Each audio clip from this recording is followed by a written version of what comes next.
Hello mga Lods, kumusta po ang lahat? Sana nasa mabuti po tayong kalagayan. So ayan, pag-uusapan po natin mga Lods ngayon ay tungkol po sa pagde-delete ng mga previous videos. Yes po mga Lods, huwag po nating ugaliin na mag-delete ng ating mga previous videos kung napapangitan po tayo or may mali po sa caption or title. Kasi po mga Lods, once na nag-delete po tayo ng ating mga previous videos, lahat po ng engagement nun, watch hours, etc. ay mawawala din po. Madididak po doon sa dashboard nyo. Kaya wag po kayo magtaka kung mamumula po ang dashboard nyo after nyo mag-delete ng inyong mga videos. Okay po mga lods? Kaya wag nyo pong ugaliin na i-delete or mag-delete.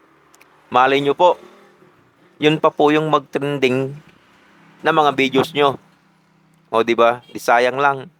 Sayang lahat ang pinagpaguran. Okay po? Kaya paalala po, wag po kayong basta-basta magdi-delete.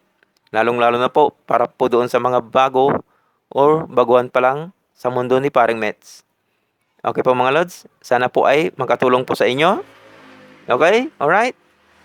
So, iwasan po natin ang pagdi-delete ng mga previous videos natin. Okay po?